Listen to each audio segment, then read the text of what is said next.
Good afternoon, I am Margie Purillo of 2D5 and for our today's topic in PE is volleyball. In our topic volleyball, I am going to discuss each of the following: history, rules and regulations, court dimension, officiating, and game. But before that, let us all know what is volleyball first. Volleyball. It is a game played by two teams, usually of 6 players, on a side, in which the players use their hands to bat a ball, back and forth over a high net, trying to make the ball touch the court within the opponent's playing area before it can be returned. So, yun yung sinasabi nating volleyball game.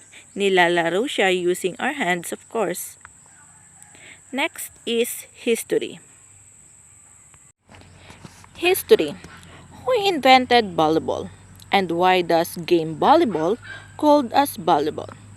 Okay, so volleyball was invented by William G. Morgan in 1895, but it did not become an Olympic sport until 1964. At first, Morgan called the sport mintonet until a professor from Springfield College in Massachusetts noted the volleying nature of play and proposed the name volleyball.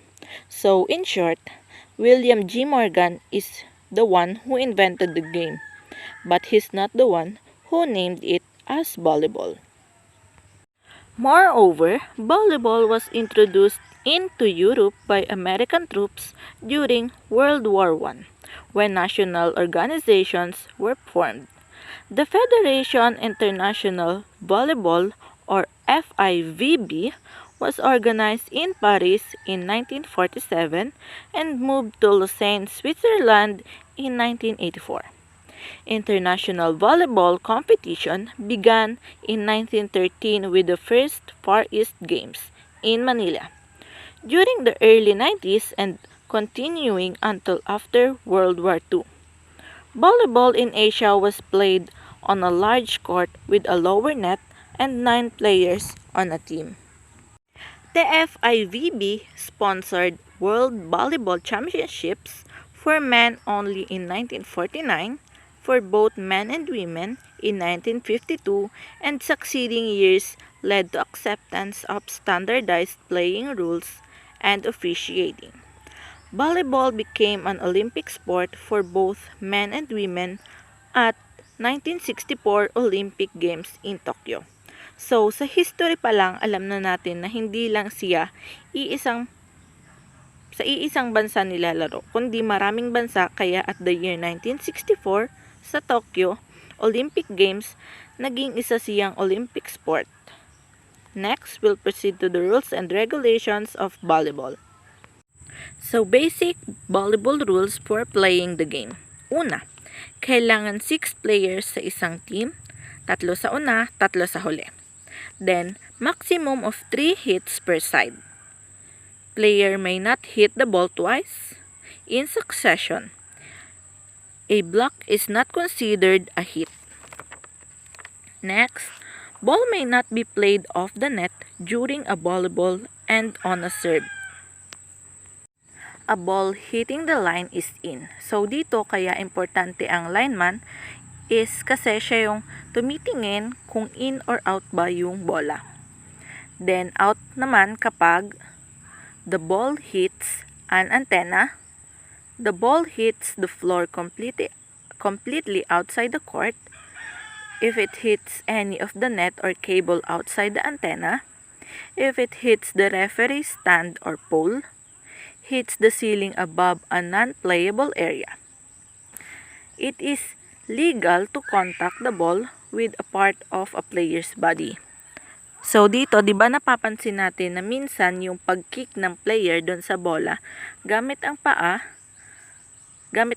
So, pwede 'yun kapag kinakailangan. Ito naman ang illegal, to catch or hold or throw the ball.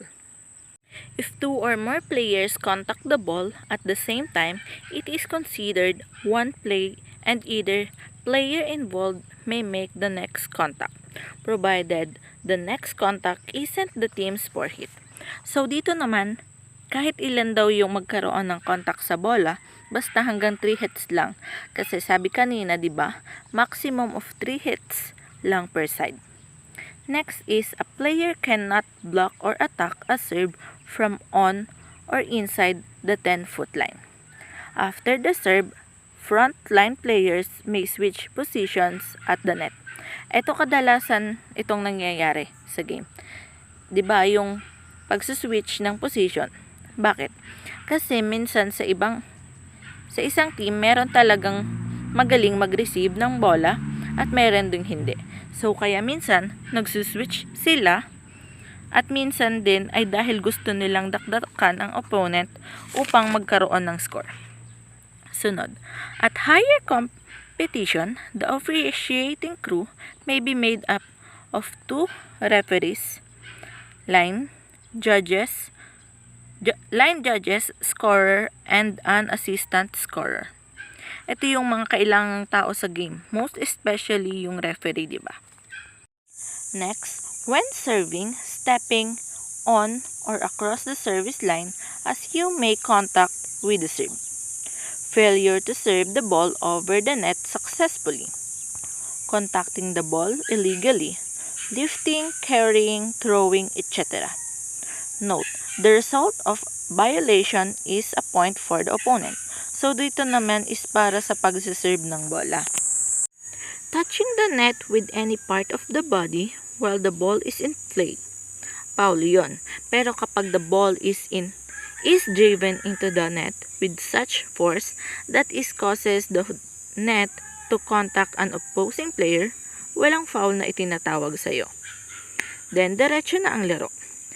When blocking a ball coming from the opponent's court, contacting the ball when reaching over the net is a violation if both. Ito naman, violation ito kapag your opponent hasn't used 3 contacts and they have a player there to make a play in the ball. Sunod. When attacking a ball coming from the opponent's court, contacting the ball when reaching over the net is a violation if the ball hasn't yet broken the vertical plane of the net. Ayun, mali at violation daw kapag hindi pa lumalampas ng net yung bola is tinitira mo na kaagad. Violation yun. Kasi nasa kabila pa yung bola. Kinukuha mo na kaagad. Crossing the court center line with any part of your body. Violation yun. Pero exception kapag your hand or foot, the entire hand or entire foot must cross for it to be a violation. Serving out of order. Kailangan hintayin mo muna yung go signal ng referee bago ka mag-serve. Back row player blocking, deflecting a ball coming from their opponent when at the moment of contact, the back row player is near the net and has part of his or her body above the top of the net. An illegal block.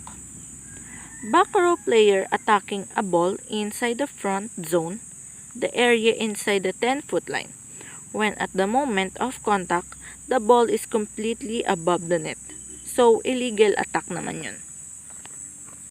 Okay, court dimension naman tayo. So, the playing court is 18 meter long at 9 meter wide and surrounded by a free zone 3 meter wide on all sides.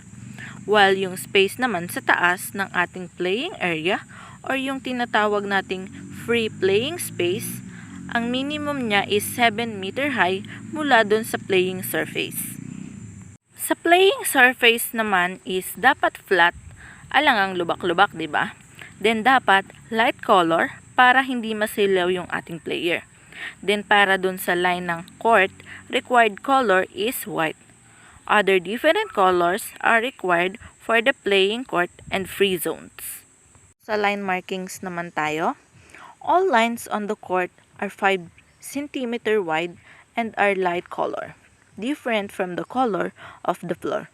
So, dapat iba yung color ng line sa floor para madaling ma-identify kung saan yung line, di ba? Then the boundary lines are the two sidelines and end lines. The center line divides the playing court into two equal courts, 9 meter by 9 meter each. This line extends from beneath the net from sideline to sideline.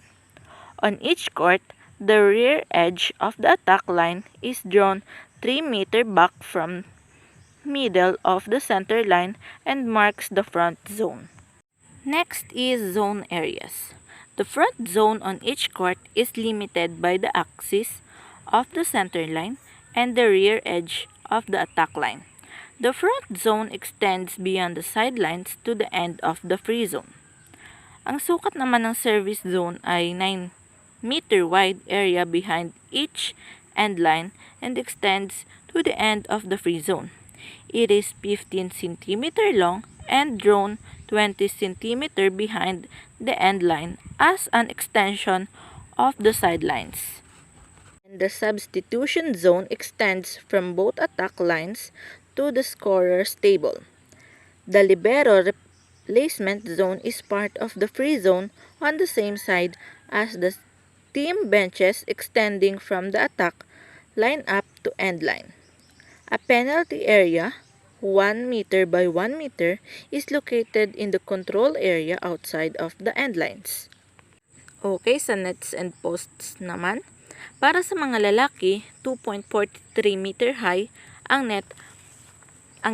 Para naman sa babae is 2.24 meter kung saan it is placed vertically over the center line. Then 1 meter wide siya and 9.5 to 10 meter long and is 10 centimeter square black mesh. The antenna is a flexible rod, 1.8 meter long and 10 millimeter in diameter, and made of fiberglass or similar material. The top of the antenna extends 18 cm above the net and is marked with 10 cm stripes of contrasting colors, kadalasan is red and white. Then, the 2.55 meter high posts are placed 0.50 meter to 1.0 meter outside the sidelines. So, ganito yung itsura ng ating court. Familiar naman tayo dito, di ba? So, next is officiating. Officiating a volleyball game. So, sa game na volleyball, kailangan ng mga personnel para gampanan niya yung mga duties niya para sa laro at para na rin ma-identify natin yung limits ng player at ng isang game. So, here are the officials of the game. First is the referee, then the second referee, the scorer, and the linesman. First referee. So, ang first referee matatagpuan siya sa kabilang dulo ng net. He directs the match from the start until the end. He has the authority to overall officials and the members of the teams. During the match, his decision is final. To sanction misconduct, to decide upon the faults, and last, siya yung may power o kakayahan para mag-decide on any matter involving the game, lalo na yung mga hindi kasama sa rules. Para naman sa second referee, assistant siya ng first referee, pero meron din siyang sariling range of jurisdiction. Siya yung nagsasabi sa scorer kung saan ang scores. Siya ang nagche-check ng actual position ng players kung angkop ba ito sa line-up sheets. During the match, siya din yung nagde-decide, nagwi-whistles and signals. Positional faults. The contact of the player with the net. Penetration into the opponent's court, space under the net. The attack, hit, or blocking faults of the back row players. The ball that crosses the net outside the crossing space or touches the antenna on his side of the court. Sinusupervise niya yung team members sa team bench. Then siya din yung nagre-report ng misconduct dun sa first referee. Then siya yung nagsasabi ng timeout ng bawat teams as well as the substitution, then sasabihin niya yung second timeout. Scorers. So, para sa mas pinadaling explanation, siya yung tagatala ng score ng bawat team na kung saan yung score na yon is nanggaling sa second referee. Then, meron din siyang data ng match and team, kung saan may mga signature siya ng mga captains and coaches ng team. Siya din yung naglilista ng lineup ng mga team members. Inaasikaso niya yung scoreboard na dapat ay angkop sa tamang score. And then, she or he also controls the serving order to each team.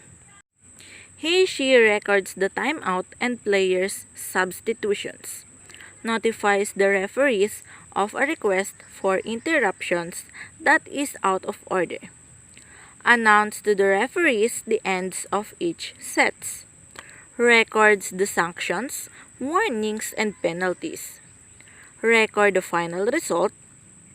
He will sign in the score sheet, writes or permits the team captain to write on the score sheet a statement on the incident protested. So, ayun, madali namang siyang intindihin. Then, last is linesmen. Gaya ng sinasabi ko kanina, sila yung nagsisignal if the ball is in or out. Kasi yun yung duties nila. Then, they signal the touches of out ball by the team receiving the ball.